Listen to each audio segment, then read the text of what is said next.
ভালো লাগে like comment share সব কিছু করবে, ভুলবেন না। আমি আদা রসুনটা থেতো করে নেবো, সিলে করবো নি।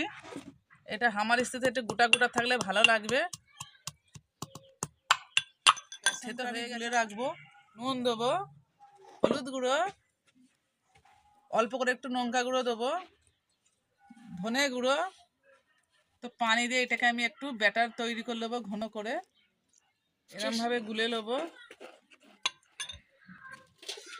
তো আলুটার জন্য আমি প্রথমে পেঁয়াজ কুচি দিচ্ছি, ঠিক আছে। এবার সেই আদা রসুনটা করে রেখেছিলাম ওইটাকেও দিয়ে দেবো। অল্প করে একটু হলুদ গুঁড়ো দেবো। আমি আলুটা সেদ্ধ করে আগে থাকতে রেখেছিলাম ওইটাকে আমি দিয়ে দিচ্ছি, ভেজে নেবো। ঠিক আছে, এবার আমি তুলে নেবো। এর মধ্যে আমি টমেটো কুচি, কাঁচা লঙ্কা কুচোনা, পাতা কুচোনা আমি আবারও একটু মেখে নেবো। এটা ভালো করে আমি একটা ব্যাটার বানিয়ে নেবো ঘন করে, খুব পাতলা করবো নি। আরও একটু পানি লাগবে এর মধ্যে।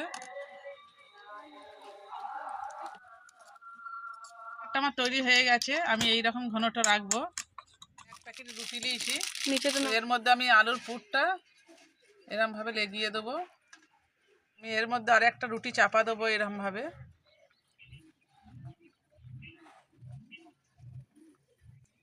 তো আবার একটা করে নিচ্ছি। তো এরমভাবে আমি সব কটাই করে দেবো। এর মধ্যে চেপিয়ে এরম বসে দেবো।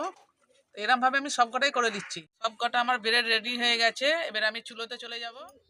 তো তেল আমার গরম হয়ে গেছে, ভাবে আমি ব্রেডগুলো ডুবিয়ে নেবো। এরমভাবে আস্তে আস্তে ছেড়ে দেবো।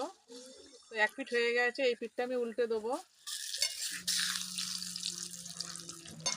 হয়ে গেছে, এবার তুলে নেবো আমি। এরকম করে আমি সব কটাই ভেজে নিচ্ছি। একটা আবার একটা হয়ে গেল। সব আমার সব রেডি হয়ে গেছে।